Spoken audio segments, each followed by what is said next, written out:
Welcome, everyone. This is Bobby Harris. I'm the Executive Director of the Utility Broadband Alliance, and we are honored today to have you join us for this webinar. We're very fortunate as UBBA membership grows. One of our newest members, MidWave Wireless, has decided to do a webinar with you guys, a real education chance. UBBA was founded really to share knowledge, to advance an ecosystem, to help utilities with their next generation of private LTE networks and 5G networks as the evolution of the technology grows. And so we're just real thrilled to have MidWave Wireless with us today. You're going to not only hear from the CEO, John Newer from MidWave, but you're also going to hear from John Dooley, who really is the chief technical advisor to MidWave and really going to deep dive on the 1.4 gigahertz band and the work done at 3GPP. We'll advise everyone on the call, please utilize the questions tool. You'll type in your questions at the end. I will read them exactly the way you type them. So please do that. We want this to be interactive. We want to answer your questions.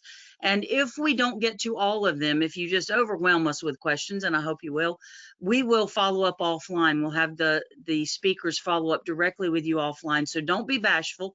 Get your questions ready. And without further ado, John Newer, let me turn it to you first. Please take the time not only to introduce MidWave, but to introduce yourself to anyone who doesn't know you yet. Sure, thanks, Bobby. And we really appreciate this opportunity to provide this webinar. We were thrilled to join UBBA a short while ago. In terms of one historical anecdote, I've been around the private wireless space my entire career. I came out of the FCC and then worked in a predecessor entity to a different private wireless trade association, and in fact had been involved in identifying the spectrum we're going to talk about today as a potential resource for private wireless operations as far back as 1998.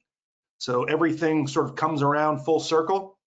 But the reason we're here, Bobby made the point that the organizing principles of UBBA were to share knowledge and opportunities and to develop an ecosystem for the promotion of private LTE and now 5G private networks, which are a critical, concept of operations component for this industry.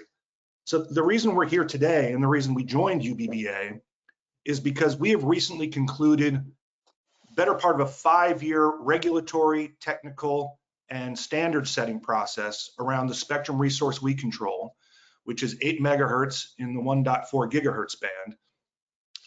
And we believe that having concluded that process, our spectrum represents a really exciting addition to the spectrum resources for electric utilities and others in the private broadband space. So John is going to walk through, exactly what the spectrum is, where it's located in the band, its technical features. But I wanted to give a little bit of setup on the kinds of things that I've come to understand that electric utilities and other private broadband operators think about when they're considering a spectrum resource. So the first thing is actionability. Like I said, we've concluded this 5-year process to the point that our spectrum is an actionable resource for partnership with the utility community. There are no further FCC rulemakings that need to be concluded. There are no technical problems that need to be solved. There are no industry standards that need to be adopted. All of that is in place, and we are the sole licensee nationwide, and we are eager to be a counterparty and a partner with members of this community. And like I said, the only barrier is us getting together and figuring out the best ways for us to work together. The other issue is the characteristics of the spectrum itself. It's one thing to have an actionable resource. It's another thing if that resource is not suitable for the electric utilities concept of operations. You need throughput, you need security, you need latency, you need high power. We are licensed under Part 27 of the FCC's rules. Flexible use, there are no service rules that stand as a barrier to any kind of operation that you might anticipate. And John will get into real detail on the technical characteristics of the spectrum, where it sits in the spectrum, and why it is so particularly suitable for these kinds of applications. Third criteria is the ecosystem. Part of the work we've done over the past 5 years is concluding the 3GPP standard setting process. So we are now band N110. As far as I'm aware, it is the only spectrum resource that is 5G new radio standardized. That means it has all of the latency and security features that are compelling for a 5G solution for utilities and private broadband. And the rest is, the last piece, which I don't think we'll talk much about today, but are there commercial terms that can be reached? And all I would say to that is we will be a very flexible counterparty in terms of structure. I know there are issues around leases, long-term leases, capital leases, disaggregation and acquisition of the license in total. I think all of those are options that we can explore.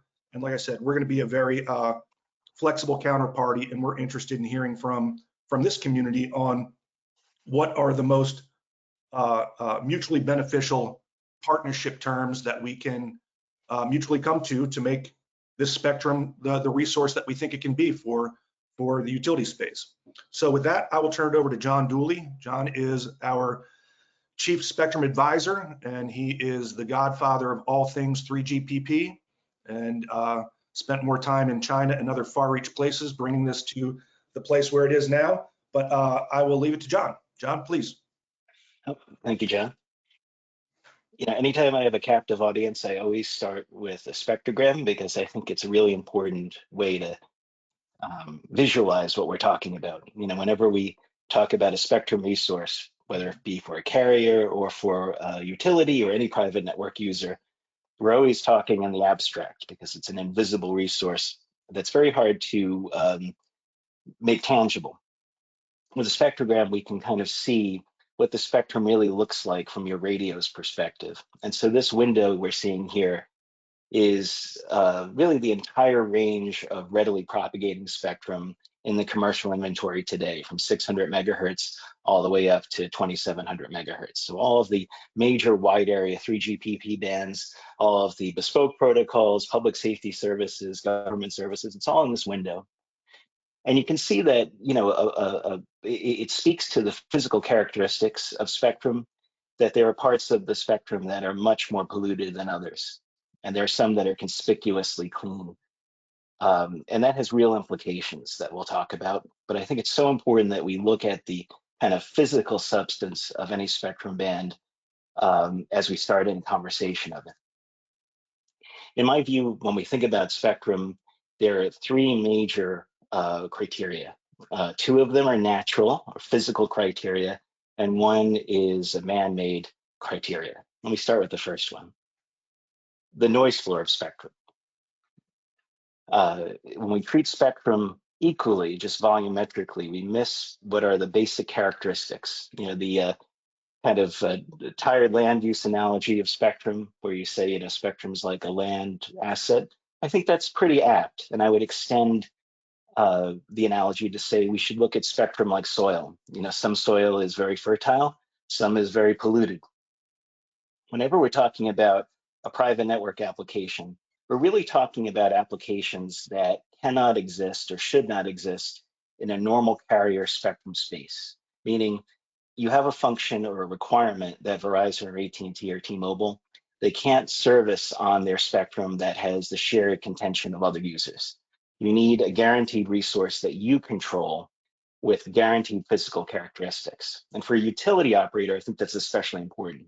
You need to know in any given environment, urban, suburban, rural, that the signal is going to get through, that you're going to have a very high dynamic range to work with. And no matter what happens, you're going to have reliability for critical communication. That is the first essential characteristic we see, basic connectivity reliability because of noise and interference levels. It also then speaks to throughput potential. The lower the noise of the spectrum, the more aggressive the modulation can be. So basically, the higher the spectral efficiency.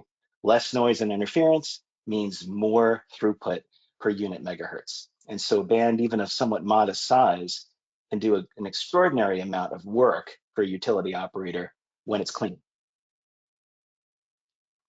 The second is totally something, a product of nature, which is propagation physics.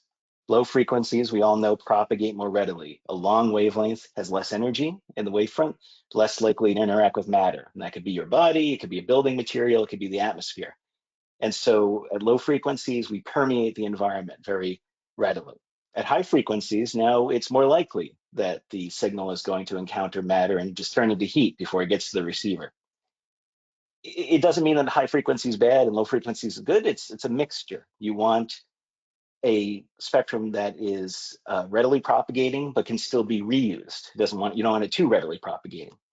We think for utilities, there's kind of a magic window of propagation physics in this frequency range where it permeates the environment. It has reuse potential for capacity, and mostly it has the ability to talk out in the most compromised of settings, deep indoors, in clutter, in heavy environmental clutter like forested areas or mountainous areas.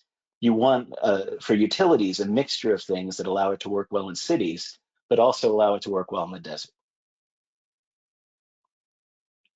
And then finally, there's regulatory requirements. What is the number of megahertz that you have applicable to you? What is the physical area over which it can operate? Where do we have license authority that we can lend to a utility? And then what are the emission limits? What is the amount of power that you can operate at? What are the out-of-band emission levels that might inhibit ecosystem adoption, complicate or make more expensive devices and infrastructure hardware? Ideally, you want a spectrum asset that has a critical mass of frequency capacity and has a very flexible and geographic coverage, something that even the unusual contours of a utility, which was built out and expanded over a century, long before the FCC was making license areas, where those license areas can readily adapt to those geographic contours, even if they don't line up with traditional license areas. So these are the three things we think about just generically, and it applies to any band the utility might think about as being important. So how does that line up with the 1.4 gigahertz band? Really coming to 1.4 gigahertz, I did with that kind of set of criteria in mind, I found the band very attractive. It was auctioned, the FCC auctioned 69, it's 8 megahertz. It's a 5x3 megahertz resource. What's unusual about the band is that it can operate in either TDD or FDD mode.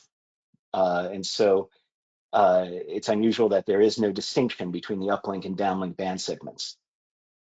For a variety of reasons and market inputs, we have standardized it as an FDD band, but that is just the current standardization. Any specialized applications can use it in other fashions. The downlink power is 2,000 watts. So it has an ability to do wide area coverage very effectively like a traditional carrier spectrum. Importantly, the uplink is 4 watts. And this distinguishes it from a lot of traditional carrier spectrum where the uplink is usually a few hundred milliwatts. And so the ability of industrial UEs and other devices that need more talk out is present. It has more of a traditional LAN mobile power configuration. It covers 100% of the US population, as I'll talk to in a minute. That's the entire United States and overseas territories. And we recently, just this past March, concluded a 3GPP standardization as band N110. So it's a fully functional NR band with all of the 3GPP features. We'll get into that in a second. So there are 64 licenses that comprise the 1.4 gigahertz band. They're EAGs and MEAs. That said, since MidWave controls all of them, they can be divided up in any fashion. So we can divide them by the county level. We can even divide them more finely than that. So they can be geographically segmented for individual utility use. And I think that's very important for utility operators and other private network operators who, again, do not conform to the traditional wide area licenses that a carrier cares about. They need something where it can match their contours, which have historically grown completely outside of any consideration for what the FCC has allotted. So that's why single entity control of a resource like this is really, really important. This really is the last large contiguous spectrum resource that's not encumbered by a conventional wireless carrier, that's just open for this kind of utilization. Now, the band was standardized by 3GPP in March of 25, as I noted, full 5G NR functionality, and also importantly, backwards compatible to 3GPP release 15. You know, if you follow standards, we're in release 19 now. Release 15 is the dawn of NR.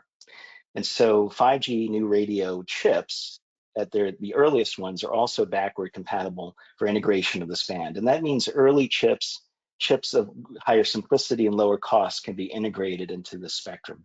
And major vendors like Nokia, Ericsson, Qualcomm, and even Apple were active participants in the standardization process and the ongoing standardization process. Right now, we're still at 3GPP doing an LTE version, should one want NB-IoT and Cat-M1 functionality. And we're even working on an NTN version of the band for satellite hosting, in case that's interesting to utilities for kind of continuity in the event of disaster. So we're talking about a band that is brand new to standards, but has all of the functions of the latest functions of the standard built into it.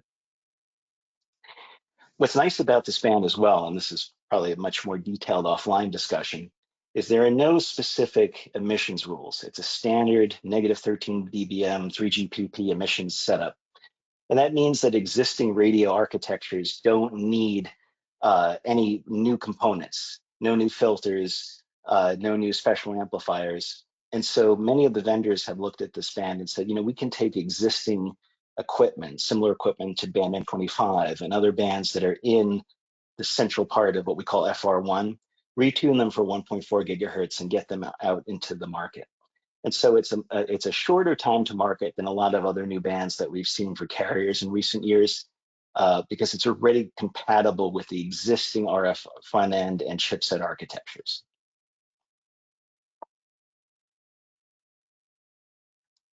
This is sort of a summary of the propagation and noise characteristics. We're kind of in the middle of the high coverage to medium coverage physics area, and we think this is the sweet spot. In the US, we've had nothing in this really critical part of what we call L-band. It's been used to very great effect in Europe. It's been used to very great effect in parts of Asia, but we've had no commercial allocations here. So we've either had very high noise low band spectrum, or moderate to high noise mid to upper band spectrum that then has physics issues. So a wide area band with a very low noise floor has really been completely outside of something that carriers or private companies can access in the US until now. And so it's a really interesting frequency band from that perspective. It hasn't come before, and it likely won't come again into the inventory. And returning to the initial slide, here we are, you know, and so we are in really the lowest noise portion of the entire commercial spectrum. The noise floor of MidWave 1.4 gigahertz is comparable to satellite spectrum, not to traditional, carrier spectrum, not to traditional private network spectrum. And that is so significant from a reliability perspective, a consistency perspective, and a throughput per unit megahertz perspective. So I'm going to zoom in here. This is a case study. I'm not picking on 800 megahertz specifically, but it's a good case study. We're often asked, how does this compare to 800 from a physics perspective and from a noise floor perspective? And I think it really underscores, it allows us to look at what's different about this band, what's unusual about this band for any of us who have spent a lot of time with traditional carrier spectrum and spent a lot of time with spectrum around the 1 gigahertz region. When we look at the noise floor comparison, we can see that The urban, suburban, and rural environments are very similar for both bands, but the 800 megahertz band has a much higher noise floor. And the reason for this is history. The 800 megahertz band is shared with major cellular operators, AT&T and Verizon. It's shared with public safety systems, commercial land mobile systems, many disparate generations of technology that are all living together. And they're all living together in every environment at very high numbers and in very close proximity. And so their out-of-band emissions create this chorus that raises the noise floor. And that means that the minimum detection threshold at 800 is something on the order of 10 decibels or more than it is at 1.4 gigahertz. So it affects the link budget of any system. It affects the minimum usability of the band for any application. It then affects the throughput potential, because it means that the signal to noise and interference ratio is always going to be compromised by noise and interference. So the modulation index that you can use for any given application is always going to be downshifted, especially for applications that have to live on the edge of the network. When we look at the 1.4 gigahertz band, we see no such noise floor. The entire band is extremely quiet when we look at it in the middle of a city, when we look at it in a suburban environment, and when we look at it in a distant rural environment. And that consistency is in every urban center, every suburban area, and every rural environment in the United States. It's something consistent that an operator for a private network can count on no matter where they deploy. These are the physics comparisons, and these physics plots take no account of minimum usable signal. This is just directly applicable signal level plotted using a traditional statistical propagation model. And you can see that the propagation is similar. The 800 megahertz band is a longer wavelength, so it is more permeating in the environment, but not significantly. The slope of propagation and attenuation is pretty shallow till we start approaching 2 gigahertz. Then it starts getting steeper and steeper, and then above 3 gigahertz, it becomes very, very steep. So we're still in an environment that is very wide area and readily propagating, but still gives us the control, whether it be to protect incumbents, whether it be to create more capacity. We have a level of control at 1.4 gigahertz, but also a level of high signal penetration reliability. For us, it really is a sweet spot, and it goes hand in hand with the low noise floor. That low noise floor then really, if we were to take into account in propagation prediction, allows that much more permeation because it gives you an extra 10 decibels in many critical environments that are otherwise prone to interference. This is a close-up. So when we look at the 800 megahertz band, you can see in an urban environment, it's a noisy place. And again, that's because of the cellular operations, but it's really all the land mobile and public safety stuff. And the public safety and land mobile users are particularly problematic because they're using liberal emission rules. There are many, many, many of them all over the place. They're all disparate entities. And they don't really, even if you did have the resources to track them down and deal with them one by one, they don't really succumb to regulatory pressure very easily, because they're often, again, government agencies using this band. In the same environment, in the middle of a city, in this case, Boston, where we do a lot of our work, this is the 1.4 gigahertz band. The noise floor is really at the detection threshold of our equipment. And that means it's well, well below the detection threshold of any practical NR equipment that you would put there. So from a utilities NR perspective, the radios that you would use, the highest quality, highest sensitivity radios, see nothing from the environment except your signal. Now, our neighbors in the band and our incumbents in the band are what make this possible. Between the two frequency segments is radio astronomy. So this is literally a place in which scientists are looking at deep space. They emit no radiation. Above and below us is medical telemetry, which is a service that works inside hospitals at very low powers, about 25 milliwatts. Within our band, to meet substantial service requirements, we lease indoor access to this band for certain medical applications that use 25 milliwatts and have protection criteria that make sure that they're respected and protected, but don't limit our ability to practically deploy outside of those hospital facilities. And then beneath us in the extreme, left and right, is federal spectrum. basically used for missile testing and things that really we've never observed in the environment.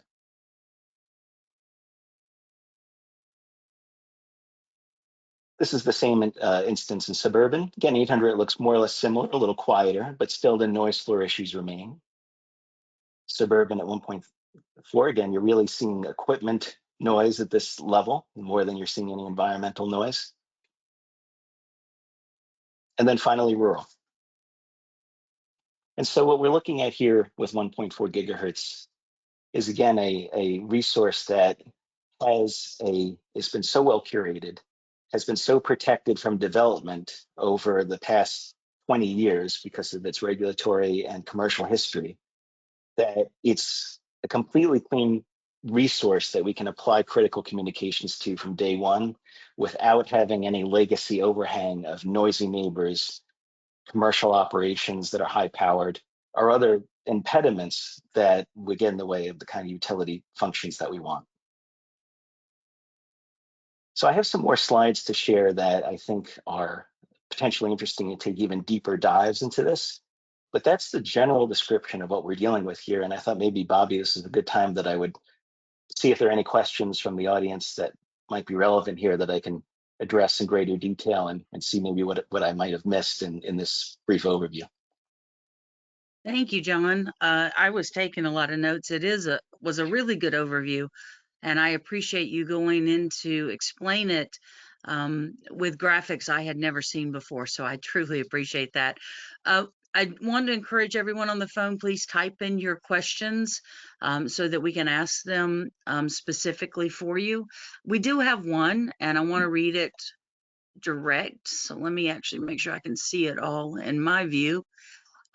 It's first of all, the person said it was a very positive development for the industry. How successful have you been in building a diverse, broad base of RAN equipment and UE device ecosystem? Vendor names and types of devices, anything you can share. We've talked a little about this, but we want, as do I, want to push even deeper into that question. Yeah, that really is the central focus that we have now that we've completed the regulatory work and the standard setting work.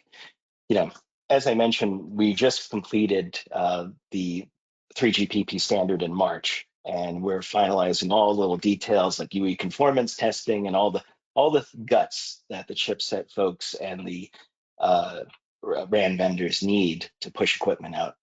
What they've told us, the large vendors who are servicing this industry and servicing the carriers, is that they're ready to support it. We obviously don't have equipment on the shelf right now because we're just leaving standards.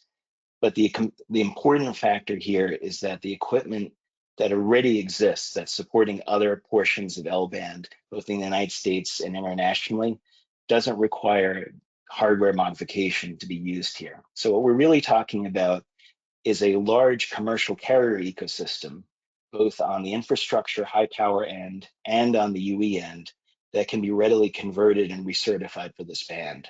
And I think in most cases, it's a volume issue. You know, a single utility of some scale is probably more than sufficient volume to push that ecosystem in earnest. I would kind of distinguish this from when we were developing band 48, for example, that was CBRS in 3.5. You know, that was a really important band that we thought was going to be used by lots and lots of different parties. But it was a bit of a science project to get it out the door. And we talked about new radio architectures, new front end equipment. That doesn't exist here. You know, this is something where we're pulling from nearby bands. We're not changing physical things on the board. We're just going through the process in individual vendors of certification internally and then FCC recertification. So like any new band, there's a lift, but it's not the lift. It's as light a lift as I've seen in my career when it comes to new spectrum. Yeah, the only thing I would add is I would encourage everyone to reach out to their OEM vendors. Now, we don't have RANs on the shelf now because this is in fact the very first NR radio for private use that's come to spectrum, that's come to the market. So they're not building to sell into an existing marketplace. but from what they've told us, and reiterating what John said, it's simply a question of what is the purchase order size, and that will dictate timing and pricing. But I really do believe that to the extent this band gets embraced by the industry, that ecosystem will develop in terms of having things commercially on the shelf very rapidly. I think the OEMs are currently in the position where they're standing by to respond to RFIs and RFPs, and I think they will support what John said. There's no, hard science behind what needs to be done. It's simply a matter of what's the volume and when do you want it. So again, I would encourage everyone to reach out to their vendors that they typically work with. Any of the primary vendors that support this community are all pretty familiar with it. Anecdotally, I am aware of one RFI that went out to the top 3 vendors asking just those questions, and from my understanding, they got commercially satisfying, comfortable replies back. Yeah, and that's why I would encourage folks to, if you have a vendor, reach out to them on this band. They will already have been working on it, but also reach out to us and we can make those connections and work with you to give the maximum visibility direct from the horse's mouth of the timing and what's out there. Excellent. Thank you for that. A few more questions have come in. And again, I'll just read them exactly and let you guys talk. This one, how do you expect to protect the low power hospital telemetry equipment from interference from high powered Hay stations? Some of those medical devices are on the WMTS band, and some are using the lease channels. Mm-hmm. Yes, that's a really important feature of this band. When early on in the band's history, it had been deployed for WiMAX, or there was a WiMAX ecosystem for it, which was noisy and leaky and not 5G compatible at all. And so we had early concern about coexistence with the adjacent WMTS band. And to address that, we basically, committed to moving to much cleaner 5G standards, but also for a mechanism in which in-building use of this band could be enabled inside certain hospital facilities around the country. Now, what we did in that lease arrangement was said, these are the receiver protection criteria. So if you're a medical user, we must protect you and we will protect you from any external use. But you have to maintain a minimum signal level at your receivers. And that signal level, I believe, is about negative 78 dBm. That's a higher signal level than we've ever seen in building in a hospital from 1.9 PCS, for example, which is a good equivalent. So what it basically means is that we don't have a substantial service obligation for this band. That is our substantial service. And so utilities can build it out as they wish. And in-building hospital protection operations have to be protected, but from a signal level which should be much, much higher than what a utility using it outside the facility should be able to introduce. And so we are responsible for that protection, but the terms of that protection and the practical use by utility are very compatible. It does mean that as a utility in those hospitals, you can't deploy in the hospital, you can't deploy in the hospital facility, but your flexible use capabilities outside of that facility should be very compatible. And I would just add that this is not a level of compatibility and interference protection that we MidWave articulated and said, this is what we think this is going to be. This was a product of long, deeply technical discussions with the WMTS community, with their regulator, with the FCC. It was mutually agreed upon as this will protect our operations inside the hospital. That was put into the public record that gave us our flexible use to return to wide area operations across the country. It was put out for public comment. It was reviewed by the FCC, and it was accepted as an appropriate mutual interference protection. All of the facilities that are subject to this lease, correct me, John, are recorded by the American Society for Hospital Engineers, the Frequency Advisory Committee that manages the WMTS allocations. So just wanted to underscore that this was not just something that we've decided. It's something that has been reviewed thoroughly by the WMTS community, reviewed by the FCC, and enshrined in our rules.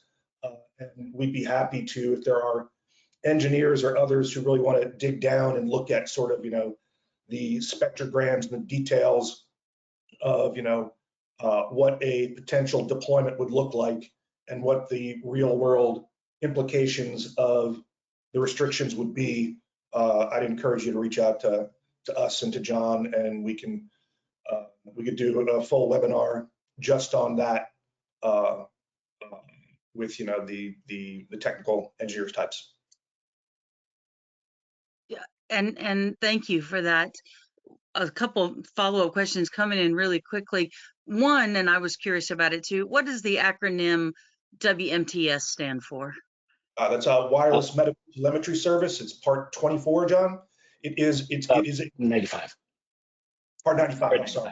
95. It is an FCC defined service that is limited to operations inside certified medical facilities around the country. But it's got low power service rules that are make it compatible for the kind of coexistence that John just described. Okay. And still kind of on the same topic, another couple clarifications.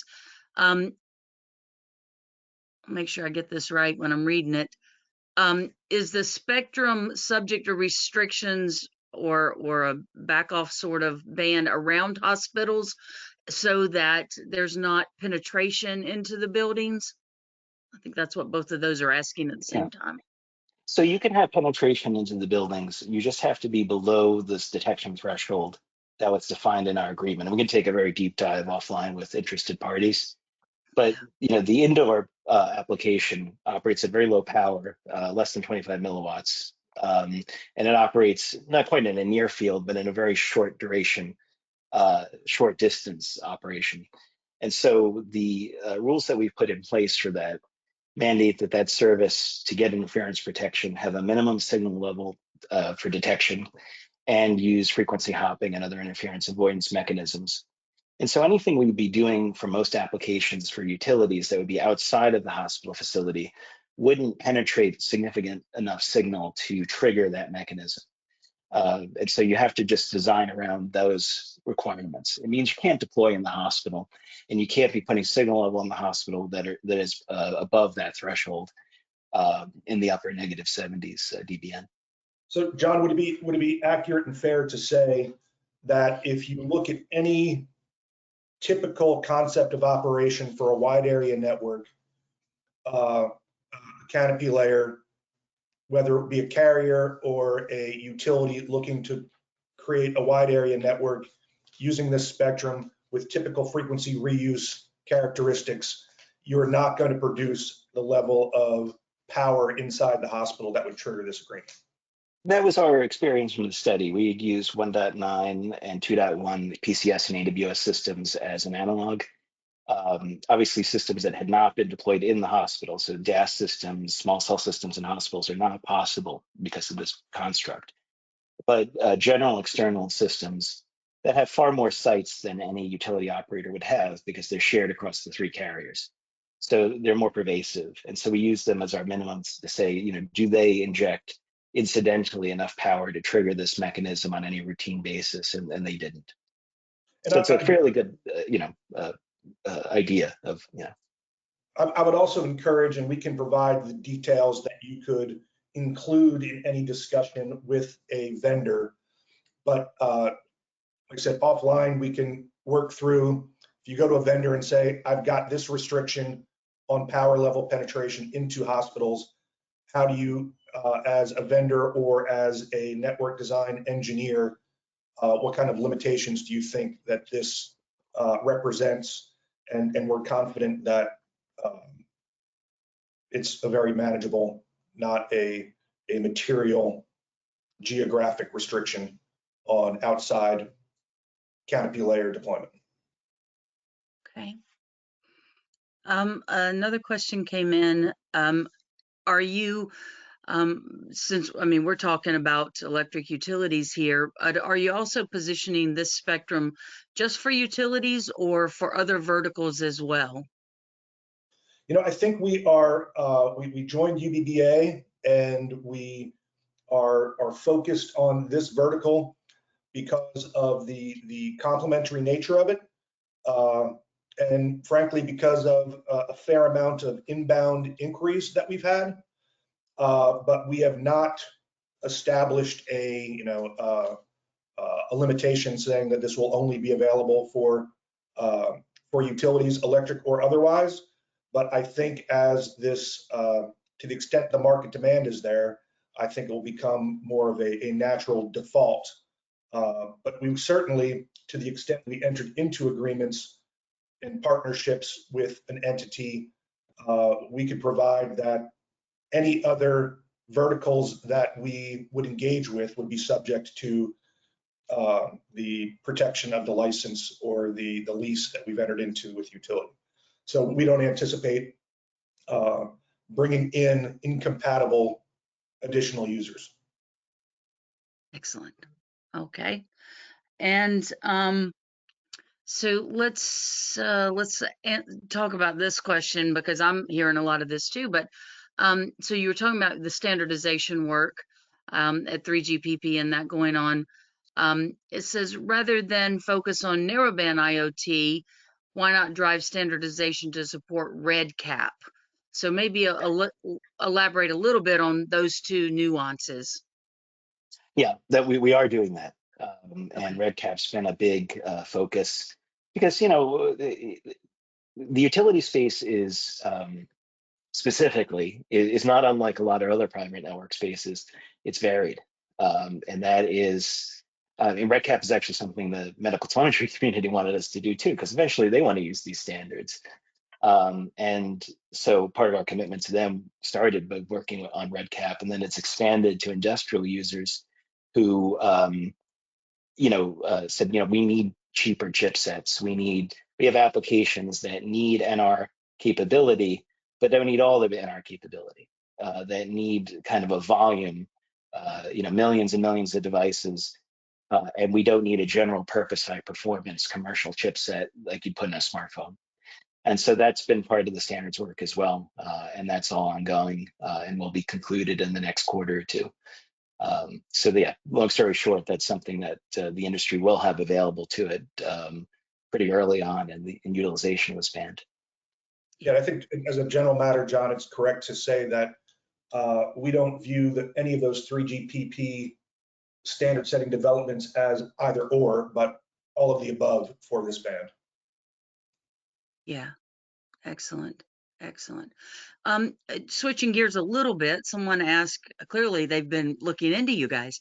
Could you please elaborate on your 1.7 gigahertz spectrum, even though I know that's not what we're really talking about here, but as well, and bandwidth described on the website. I know that's kind of an adjacent, so if you want to talk about the 1.7 gigahertz also. John, you might want to opine, but I would say stay tuned because we have some interesting stuff on 1.7 coming as well. Under the MidWave investment portfolio exists Gotcha. 1.7. It's different though. It's an uplink only band, which has some interesting use cases, which again, please stay tuned. And like our 1.4 asset, it is not nationwide. We have 11 of the top 30 markets, John. 11 of the top 30 markets, about 20% of the country's population. So it's a different animal. It's more market specific than this is. Yeah. Beautiful. Thank you for explaining that. I appreciate that too. Also, you'll notice though, it's also a nice clean area relative. Yeah. The one thing I would add there, though, is whether it is our 1.7 and our 1.4, the 1.4 is very suitable for carrier aggregation and combining with other spectrum resources and spectrum assets. So, we don't view our spectrum necessarily as an either or. For this community, more is always going to be better. And I don't think this is a situation where you ought to consider, the consideration is, do we consider 1.4 or another band?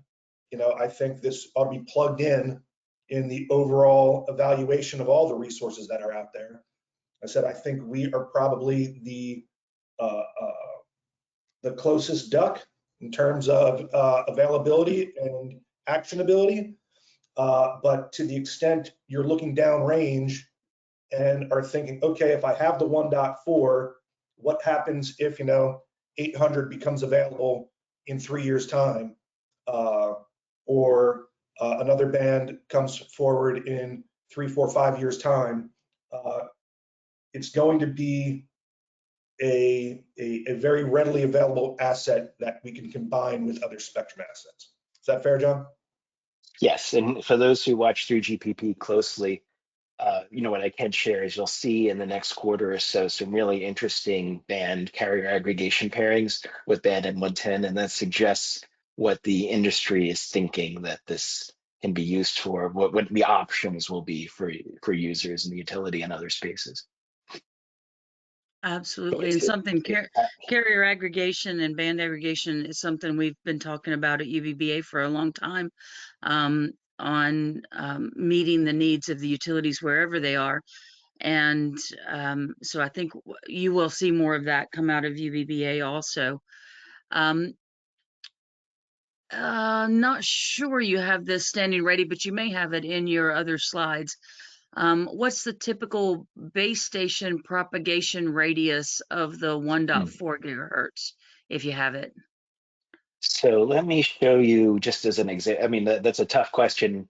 Yeah, because it That's depends. right, right. So it's a tough question because it depends on many parameters. So here's a site in Boston with at 50 meters AGL, and the UE is at 2 meters. So basically, human height, 0 dBi gain, UE. So you're talking about a fairly deaf UE, not like a land mobile radio or like a tablet with an antenna, not a truck with an antenna on it, not a pole mounted thing, something more in the order of a good smart device. And we're using Longley Rice propagation. Forgive me if this is Greek to some people. I know folks in the industry, this is going to be like old hat. And you can see the receive power contours. You can permeate the urban environment really well. And we've done all this work in Boston, by the way, because this is to the earlier questions. We started all this work to say, let's make sure we protect our medical incumbents, and that anything we're doing in urban areas can be pretty flexible use, but not penetrate the hospital facilities of various ages. Boston's great because we have hospitals built in the 1890s and hospitals built last year. So they have all different materials. Make sure that the penetration is below the detection threshold that triggers their interference protection. And yet still provide, pervasive coverage for any utility application. And so you can see in an urban environment, it's pretty darn good. This is 800. This is 1.4. I'll do it a couple of times because I know it's a leg. 800, 1.4. But then I had 10 dB of noise floor difference here in this environment. So 10 dB of additional dynamic range. It's very attractive. When we go to suburban, this is a suburban environment. So now, just to give you context, we've done this all around the country, but since we're based in Boston, we do a lot of work in Boston. Now we've moved out and we're in Newton, Massachusetts, outside the city. So this is a representative area. And so really we permeate, limited only by the topography here. Same model, same assumptions on the UE and on the base station. And then here we are in a rural environment. This is Lincoln, Massachusetts. And now we move further outside the city. This is a forest, mixed use type area. So, the base station coverage are similar to what you might have done in your own assessments at 800 or 900, but generally with a much different noise floor. Hopefully that starts to answer the question, but this is one of those things we'd be happy to take offline, because what we'd love to do for folks that care about this stuff is, go into your market, show you what the band looks like with the equipment, show you what any protection and deployment considerations would be in your market with incumbents, show you what the propagation looks like, both with models and with drive testing. So we can take a deep dive as you need it. Perfect. Thank you. We have just a few more minutes. I'll encourage anybody else if you have questions to type them, but I want to switch the perspective a little bit away from technical and on to more of a use case discussion. And I don't know if this is completely out of the blue, but at UBBA, we talk a lot about utility business case drivers and use cases for specific spectrum and specific bands. And we actually even did a long research study on the different use cases and what the requirements and needs were. Do you guys foresee specific use cases that immediately come to mind when you think of 1.4? Or is that really open to a longer conversation? And I apologize for that if it is. Yeah. Uh, I'll start, John. You might have some thoughts. I think it's a way longer conversation, but we're hearing the following things.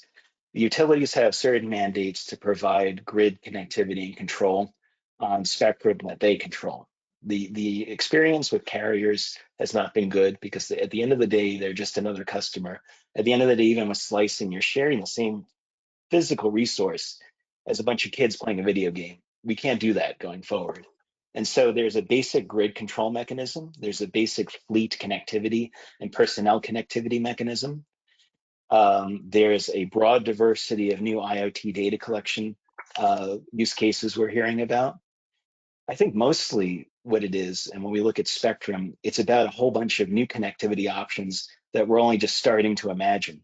When you're looking at spectrum and making an investment of spectrum, you'll forgive me if I wax philosophical, but you have to take a bit of a cathedral building mindset because you're engaging one of the last available resources.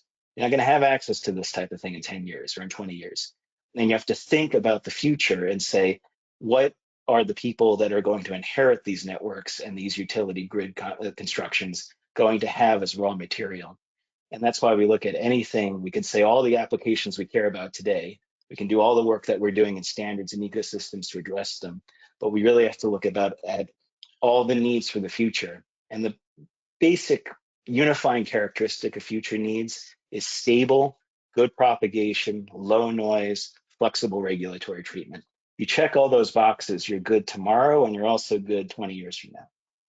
The only other thing I would add that I've heard from the utility members that I've spoken to and people around the industry is that there is a real sense of urgency. The demands on the grid for nationwide electrification, and that's before the explosion of data centers and AI demands, that the utilities and their regulators have a real sense of urgency to begin these very large scale upgrade deployments across their service areas, and having a comm solution available at the outset as those decisions are being made is a high priority for people. I started the conversation talking about actionability on this. I think in ways that are different than some of the other potential resources that are out there. The uncertainty from a regulatory or technical or coexistence perspective have been resolved for our band.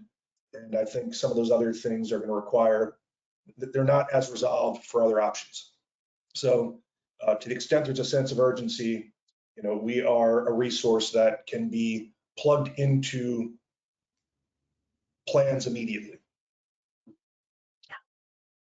Excellent. Thank you for answering that.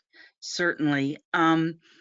We're going to close off here in a moment. I want to give both of you a chance to just any final comments before we do. Of course, we are recording this and we'll have it available on ubba.com, but maybe perhaps also how people might reach out to you directly if you want to share that. But just closing thoughts. Yeah, I think thank you again. Really appreciate having the opportunity to dialogue with this community. We are absolutely open to any kinds of additional detailed questions or outreach. We can be reached through, I think, Bobby made our contact information available as part of this. If not, please do, or through the webpage or through UBBA. This is, our first webinar and outreach to this broader community within UBBA. We've spoken with other associations and other places, but this will not be the last. We intend to be heavily involved in this. We will be at Plugfest later in the year, so look forward to seeing some of you all face to face. And we don't need to wait for that. If there are conversations, questions, things that we can be helpful as you think through these options, we are always available. So we're looking forward to more in-depth discussions and person-to-person discussions. And hopefully this is just the productive first step. Yeah. John Dooley, anything final? Oh, I echo all that. And again, for anyone who wants to take a deep dive on ecosystems, coexistence mechanisms, throughput potentials, and whatever is important to you on the technical side, that's what I'm here for, and super happy to do that, and to do that in a way that's market specific for any individual utility. Excellent. Well, I'm just really thrilled. I had lots of notes to take, and I love that. Every time I can learn something, it's great. I appreciate you sharing your knowledge. That is what the Utility Broadband Alliance is all about. I appreciate the plug for November. You guys will definitely be there. I encourage everyone to check out ubbAplugfest.org for the details on how that's coming along, and book your hotel room and get registered and all that good fun stuff. But certainly the conversation does not end here, nor does it have to wait until November. I encourage everyone, reach out certainly through UBBA. If you're not already a member, reach out to me through the website. I can get right back with you, but we can also connect you direct with the MidWave team to answer your further questions. And I just want to say thank you so much for, again, this great education and setting the knowledge level so that we can now build on and ask even better questions and more intelligent questions as we build our relationship together. I'm very pleased to have you as part of the Utility Broadband Alliance, and excited for what's coming. So for now, I will say thank you to everyone for joining us on the webinar today. And if you need anything, please don't hesitate to reach out, and have a great and safe rest of your day. Thanks, everybody. Thank you, Bobby. Thanks, everybody.